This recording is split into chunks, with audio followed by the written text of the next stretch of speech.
کہ ایک سال حج پر پاکستان کے بزرگ تشریف لاتے تھے اور دوسرے سال جو ہے وہ ہندوستان کے بزرگ تشریف لاتے تھے۔ تو میں نے دوستوں کے ذمہ لگایا کہ حضرت جہاں ٹھہرے ہونا اس کا مجھے بتا دیں کہ کون سی جگہ ہے اور کون سا مناسب وقت ہے ملنے کے لیے، تاکہ ہم زیارت کر لیں، دعا کرا لیں۔ انہوں نے کہا ٹھیک۔ تو جہاں حضرت کا قیام تھا میں نے الحمدللہ وہاں جا کے اتنی محبت سے ملے اور اتنے دعائیں دیں کہ میں آپ کو بتلا نہیں سکتا۔ کہنے لگے وکیل صاحب آپ نے میرے اوپر زیادتی کی ہے، مجھے آپ کے پاس آنا چاہیے تھا نا کہ آپ میرے پاس آئیں۔ میں نے کہا حضرت کیا کہہ رہے ہیں، آپ عمر میں بھی بڑے ہیں، بزرگی میں بھی بڑے ہیں، خدمات دین میں بھی بڑے ہیں، پھر آپ آئے ہیں مکے میں، مہمان بھی ہیں، تو ہمارا فرض بنتا تھا نا۔ یعنی اتنی محبت تھی ان لوگوں کو اور اتنا اخلاص تھا اور اتنی قدر تھی۔ اللہ تمام بزرگان جو فوت ہو گئے ان کے قبروں پہ کروڑ رحمت نازل فرمائے۔ یہی تو بیان کر رہے ہیں نا جی۔ کہتے جی کہ میرے بولنے میں ایک لاہٹ ہے، اس کے لیے سب سے بڑا وظیفہ قرآن پاک کی آیت ہے رب اشرح لی صدری ویسر لی امری واحلل عقدۃ من لسانی یفقہوا قولی۔ یہ صبح و شام چلتے پھرتے پڑھا کرو، اللہ پاک رحمت ہے۔ اہل حدیث کہتے ہیں کہ عورت کو مرد کی طرح سجدہ کرنا چاہیے، تو ٹھیک ہے ان کی عورتیں اسی طرح کریں جیسے وہ کہتے ہیں، ہم نے تو کبھی جھگڑا نہیں کیا۔ لیکن حنفی مسلک یہ ہے کہ عورت کو زمین سے مل کے سجدہ کرنا چاہیے، کیونکہ عورت کے لیے جتنا سطر زیادہ ہوگا اتنا اجر زیادہ۔ جیسے عورت کے لیے پیچھے والی صف افضل ہے، مرد کے لیے اگلی صف افضل ہے۔ مرد کے لیے جماعت مسجد میں افضل ہے، عورت کے لیے گھر میں افضل ہے۔ مرد کے لیے اعتکاف مسجد میں افضل ہے، عورت کے لیے گھر میں افضل ہے۔ تو اسی طرح سجدے میں بھی ایک حدیث میں بھی باقاعدہ موجود ہے کہ عورت اپنی دونوں ٹانگیں ایک طرف سے نکال کے زمین سے اپنے آپ کو ملائے تاکہ اس کا بدن اونچا نہ ہو اور لوگوں کو اس کی موومنٹ نظر نہ آئے۔ بہرحال وہ کہتے ہیں، وہ بھی ٹھیک کہتے ہوں گے۔ دعائے قنوت حدیث سے ثابت ہے نا، کیا مولویوں نے بھی لکھی ہے؟ عجیب بات، ساری حدیث کی کتابوں میں بری ہوئی ہیں۔ اللہم اہدنی فیمن ہدیت وعافنی فیمن عافیت۔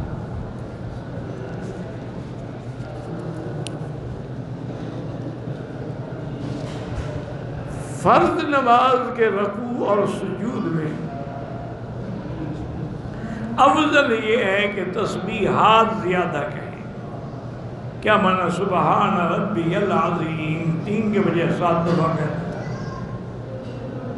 سجدے میں بھی سبحان ربی الاعلی 3 کے بجائے 11 دفعہ کہتے ہیں۔ نفل کے سجدوں میں دعا مانگے، فرض میں تسبیح زیادہ ہے۔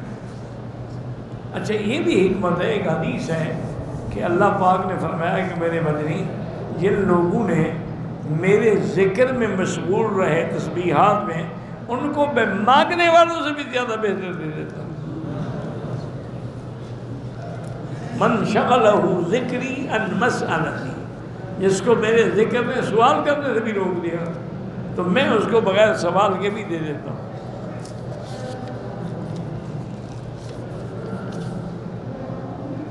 رکن یمانی پر موقع ملے تو دائیں ہاتھ سے استلام کریں، یہ سنت ہے۔ بوسہ دینا منع ہے۔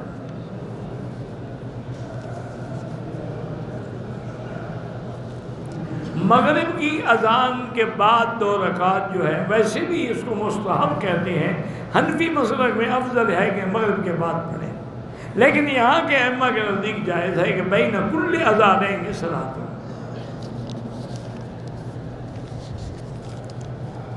اصل یاد رکھو، ایک موٹی بات یاد رکھو، یہ مسائل جو ہے نا یہ صرف اعلیٰ اولا افضل غیر افضل کے، یہ ایسے مسائل نہیں جن سے لڑائی جھگڑے کیے جائیں۔ یہ پر سفید کیوں رکھ دیتے ہو بھائی؟ جب لکھا ہوا ہی کچھ نہیں. میں نے کہا میں کیا کروں یار، یہ سب سفید ہے. یہ ان کے پاس رکھے ہوتے ہیں، ان کو بھی سوالوں میں رکھ دیتا ہے ماشاءاللہ. یہ سب سفید ہے. کیا کریں؟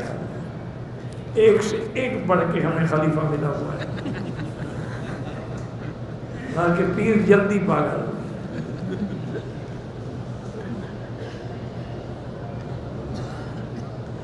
میں نے مکہ میں ہوں، مقیم ہوں. میں نے پرسوں پاکستان جانا ہے، پرسوں ہی طواف کرو، الوداع. لیکن اگر موقع ملنے کا خطرہ ہو تو آپ بھی کر سکتے ہو.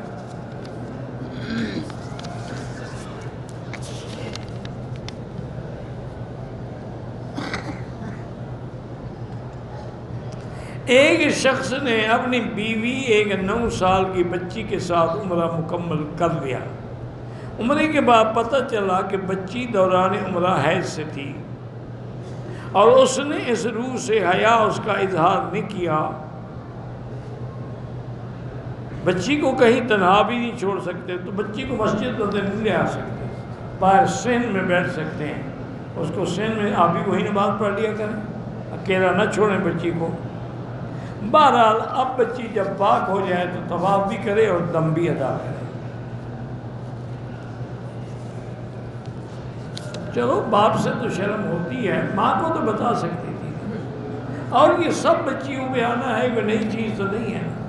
لیکن ہو سکتا ہے کہ کسی لیڈی ڈاکٹر کہ 9 سال کی بچی کو حیض نہ ہو سکتا ہے بیماری ہو.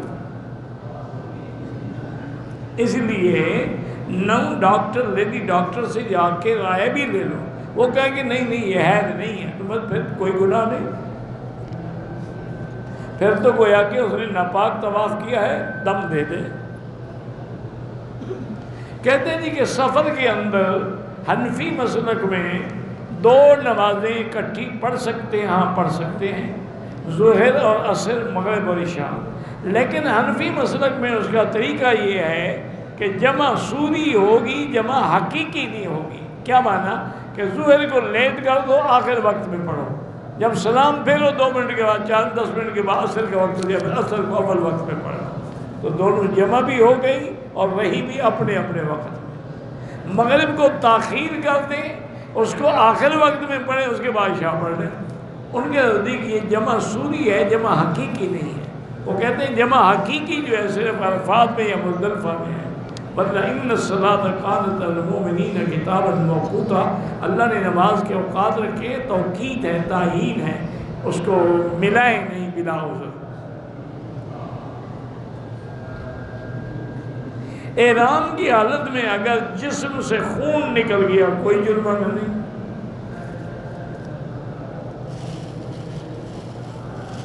کعبہ شریف کے 2 یا 3 چکر لگا کے ثواب ملے گا؟ بالکل نہیں ملے گا. جب تک 7 نہیں پورے کرو گے طواف ہوا ہی نہیں. سنت اگر نیت کر لی ہے تو پھر اس کو نہ توڑو جنازے کے لیے. اگر نیت نہیں کی، پہلے جنازہ پڑھو پھر سنت پڑھو.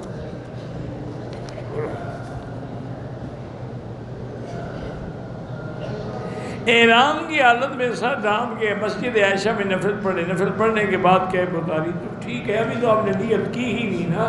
نیت تو نفل پڑھنے کے بعد ہی کرو گے نا. پہلے تو اگر سر پہ کپڑا تھا تو کوئی بات نہیں. اولاد نافرمان ہو، دعا کریں. آج کل یہ اتنا بڑا امتحان ہے، اتنا بڑا ابتلا ہے کہ وہ خوش نصیب گھرانے ہیں جن کی اولادیں فرمانبردار ہیں. بہرحال اولاد ہے. انما اموالکم و اولادکم فتنہ، یہ آزمائش ہے، ابتلا ہے. اس کے لیے اللہ سے دعا بھی کیا کریں. اور بزرگوں نے ایک وظیفہ لکھا ہے کہ 2 رکعت نماز اسی نیت سے پڑھو کہ اللہ میری اولاد کو فرمانبردار بنا. اور اس کے بعد ایک تسبیح سورۃ اخلاص قل هو اللہ احد، یہ پورا 100 دفعہ پڑھو. پھر درود شریف پڑھ کے اللہ سے دعا مانگو. یہ 11 دن تک کرتے رہو تو انشاءاللہ اللہ اولاد کو فرما بردار بنا دیں گے. اگر زندگی میں مشکلات ہیں تو مشکلات سے بچنے کا حل ہی یہی ہے کہ حسبنا اللہ و نعم الوکیل پڑھا کرو۔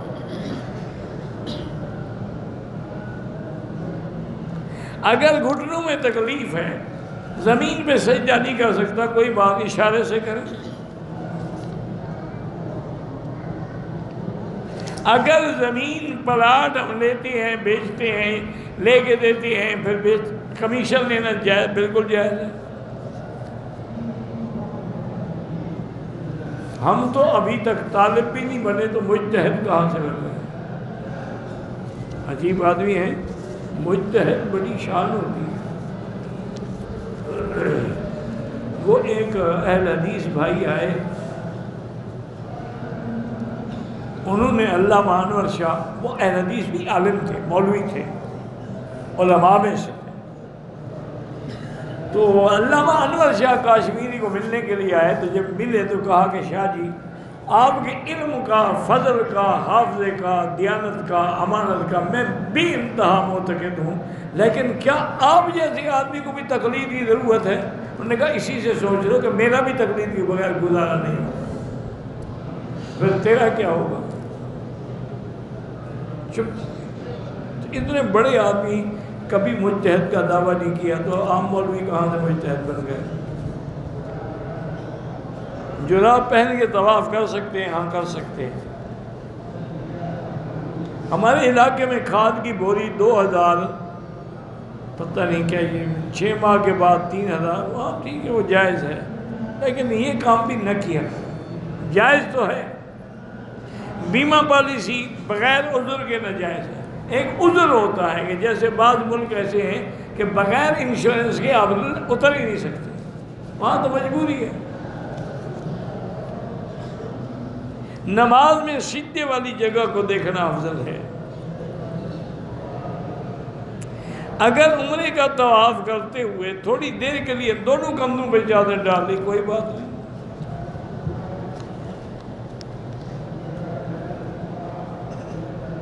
کسی کا حیض مکے میں آگے بند ہوا، پاکی کا غسل بھی یہی کیا، بالکل قصر نماز پڑھے گی۔ مسجد کے باہر جو صفیں ہیں، اگر اگلی صف نظر آئے تو نماز ٹھیک ہو جاتی ہے، باقی اتصال تو نہیں ہے۔ اتصال تو یہ ہے کہ آپ مطاع میں جا کے نماز پڑھیں، تب اتصال ہوگا، ورنہ تو ہم یہاں جو پڑھ رہے ہیں یہ بھی اتصال نہیں ہے، ہم اوپر بیٹھے ہیں اور صفیں نیچے ہیں۔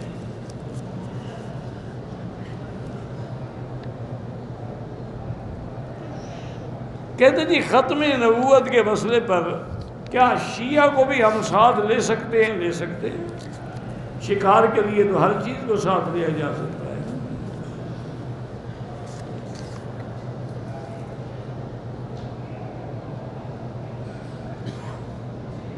ہمارا ترکی میں 11 گھنٹے کا سٹاپ ہے، ہم ایوب انصاری کی قبر پہ جا سکتے ہیں، بہرحال اگر موقع مل سکتا ہے، ورنہ قبر پہ جانا منع ہے۔ حضور نے فرمایا کہ قبر کی نیت کر کے نہ جائیں، لیکن آپ تو اسی شہر میں موجود ہوں گے نا، پھر جا سکتے ہیں۔ بہرحال کبوتر چوک پہ کھڑی ہو یا بلی چوک پہ کھڑی ہو، اگر اگلی صفحے نظر آتی ہے نماز ہو جاتی ہے، ورنہ نہیں ہوتی۔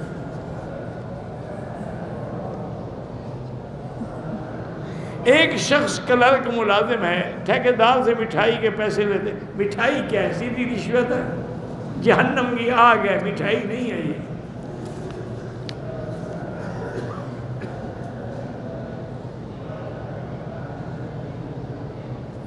چھ سال پہلے میں نے بائک ویل چیئر پہ سائی کی تھی، کوئی آدمی ٹھیک ہو گیا۔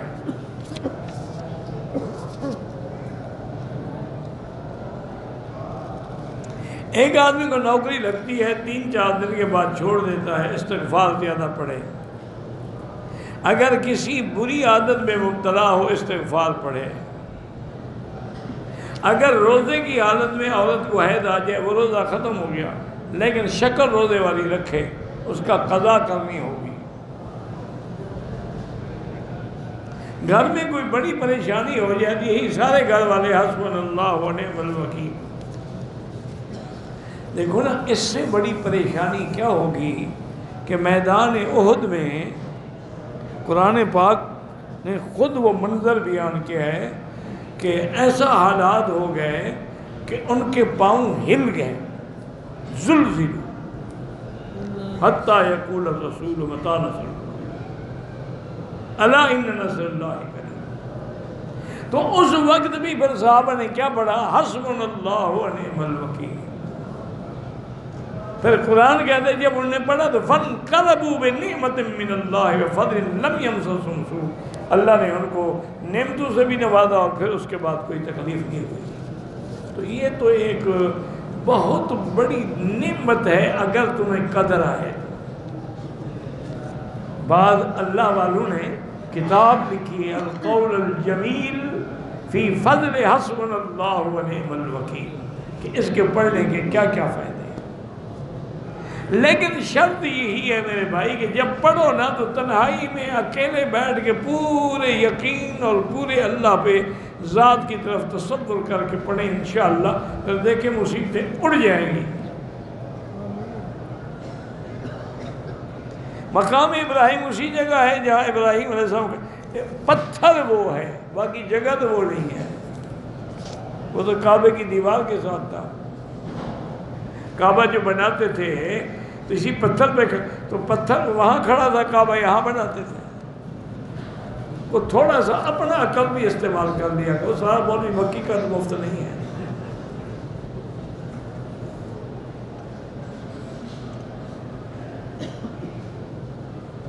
ہمارے قومی جنگ ہے، 18 بندے مارے گئے۔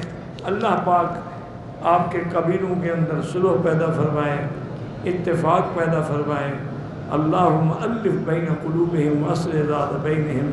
اور تھوڑا بیٹھ کے غور کرو کہ بندے جو مار رہے ہیں، مارنے والے بھی مرنے والے بھی دونوں جہنم میں جا رہے ہیں، تو کس سے بدلہ لے رہے ہیں؟ حضور نے فرمایا القاتل والمقتول کلاہما فی النار، قتل کرنے والا بھی ہونے والا بھی جہنم میں ہے۔ تو ایک سامنے کہا حضور قتل جو ہو گیا وہ تو مقتول ہے، اس کا کیا قتل؟ فرمایا وہ بھی تو اس کو قتل کرنا چاہتا تھا، وہ نہ کر سکا، ایسے کر لیا، چاہتے تو دونوں تھے۔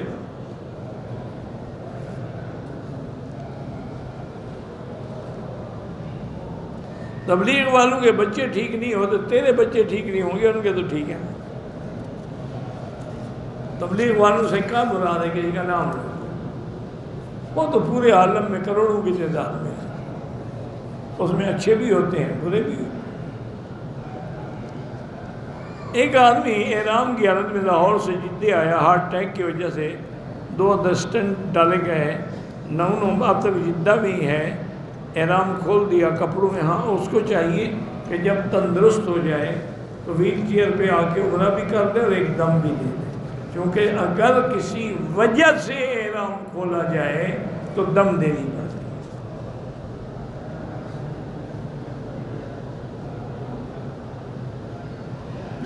میری ایک بہن امیر گھر میں ہے اور ایک بہن غریب گھر میں ہے، تو مدد غریب گھر والوں کی کرے، امیر کو تو ضرورت ہی نہیں ہے نا، اس کی تو مدد کرو جس کو ضرورت ہے۔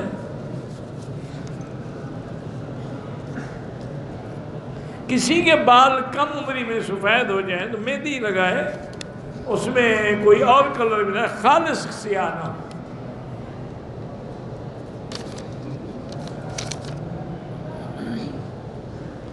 مرحومہ نے اپنے ترکے میں سے کچھ رقم زندگی میں اپنے 4 بیٹیوں اور 1 بیٹے میں تقسیم کر دی تھی۔ اب بقایا رقم ان کے انتقال کے بعد کیسے سب کے لیے ہوگی؟ جتنے اس کے بیٹے بیٹیاں ہیں سب کے لیے شریعت کے مطابق تقسیم ہوگی۔ جن کو دے دی تھی وہ بھی ان کو دینی پڑے گی۔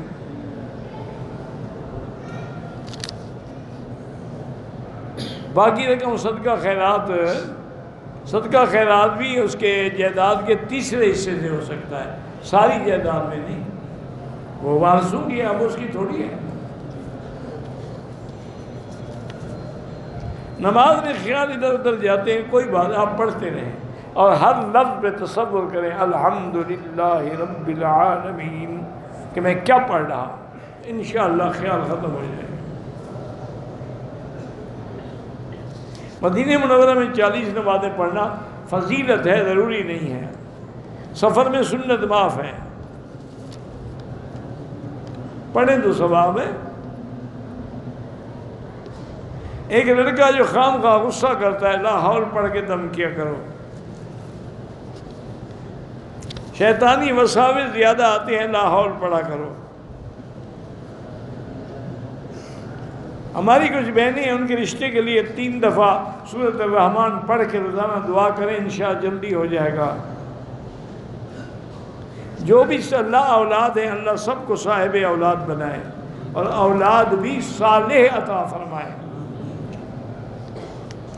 ایک دوست ہے جو شرابی ہے، اس کی اصلاح کے لیے میرا بھائی گزارش یہ ہے کہ اس کو اچھے لوگوں کی صحبت ہے، ایسا کرو اس کو تبلیغ والوں میں بھیج دو، انشاءاللہ 40 دن میں رگڑے جو نکل جائیں گے سارے، پھر شرابی نہیں ہوگا، نمازی ہوگا انشاءاللہ۔ آب زمزم کے پینے کا وہی طریقہ ہے جیسے عام پانی کا ہے، لیکن کھڑے ہو کیے تو جائز ہے۔ مسجد عائشہ سے عمرہ ہو سکتا ہے، ہاں جی ہو سکتا ہے۔ طواف و عمرہ کسی اور کے لیے جو فوت ہو گئے، جو زندہ ہیں، ان کے لیے دعا کریں۔ میری بہن بیمار ہے، اللہ شفا عطا فرمائے۔ میرے ایک بھائی نے نئی مسجد بنائی، پرانی مسجد کو شہید کر کے جگہ راستے میں استعمال کرنا چاہتے ہیں، نہیں مسجد کا راستہ نہیں بنا سکتے، اس کو وہی بند رکھیں۔ میری نیت ہے کہ اپنا قرضہ ادا کروں، اگر موت آ جائے تو میں ابھی سے جا کے معافی مانگ لوں ان سے کہ بھی زندہ رہا ادا کروں گا، مر جاؤں تو مجھے معاف کر دو۔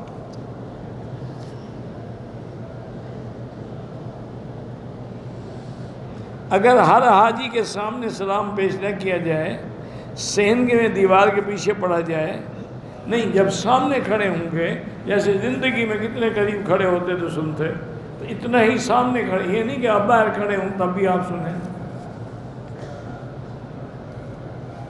حرم شریف کی سیفٹی میں کام کرتا ہوں، توسیع میں حمام بنے ہوتے ہیں، حماموں کی پانی والی پریشر ٹوٹی لگی ہوتی ہے، جس سے پانی کا پریشر اتنا ہے کہ جسم ناپاک پر دھونا پڑے گا، ناپاک ہو جائے۔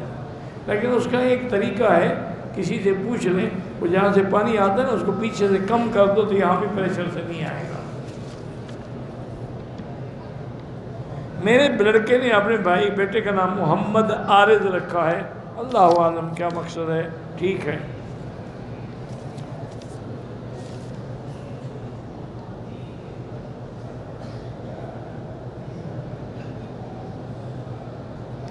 جو چیزیں اللہ کے راستے میں شریک ذبح ہوں گی وہ شاعر اللہ ہے۔ والبد نہ جا تو اللہ نے فرمایا، 11ویں کو شاعر اللہ نے فرمایا۔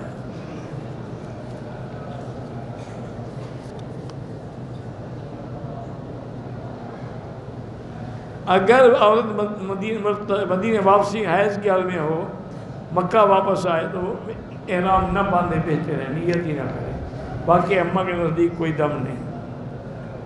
مسجد کے ساتھ مدرسہ ہے، مسجد کے درمیان 6 فٹ کا فاصلہ ہے، مدرسے کے کمروں میں مدرسے کو ڈبل سٹوری پر عورتیں تراویح پڑھ سکتی ہیں، پڑھ سکتی ہیں۔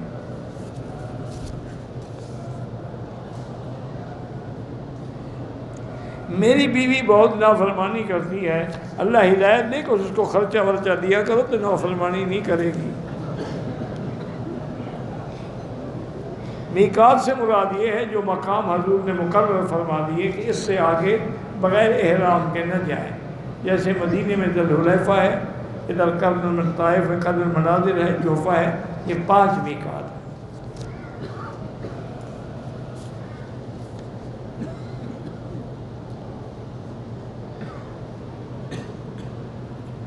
معلوم نہیں احرام سر پہ رکھ دیا کچھ نہیں ہوتا۔ اگر ایک آدمی واقعی مشرک ہے تو اس کا جنازہ نہ پڑھیں۔ عورت کو ایام حیض میں وہ حرم میں نہیں آ سکتی، باہر صحن میں بیٹھے، ہاں منہ خانہ کعبہ کی طرف کر لے، باہر بیٹھ کے دیکھ بھی سکتی ہے۔ عورت کی ہر بات پر خلو مانگنا، مرد عورت کو کہے طلاق دے دوں گا، ایسا نہیں کرنا چاہیے، دونوں باتیں غلط ہیں۔ عورت کو بھی، جو عورتیں اپنے خاوندوں سے بلا وجہ طلاق مانگتی ہیں ان پہ اللہ کا عذاب آتا ہے، دونوں توبہ کرو۔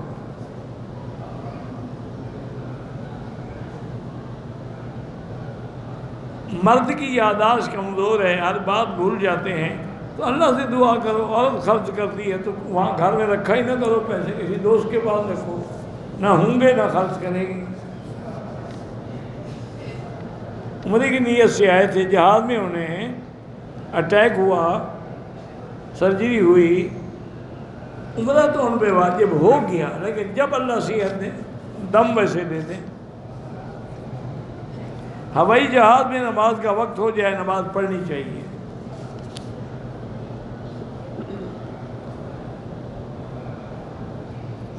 کھاد کے پیسے دیتے ہیں، کھاد نہیں دیتی، مجھے نہیں پتا کیا مطلب ہے۔ عورت جماعت سے نماز پڑھ سکتی ہے، عورتوں کو تراویح وغیرہ نفل پڑھا سکتی ہے، فرض نماز نہیں۔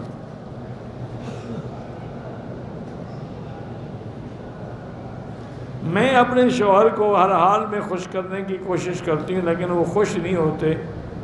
اللہ ہدایت دے، اللہ سے دعا مانگا کرو، یا ذا الجلال والاکرام، یا ذا الجلال والاکرام، یا لطیف و یا ودود، یہ اللہ کے نام ہے، پڑھ کے دعا کیا کرو۔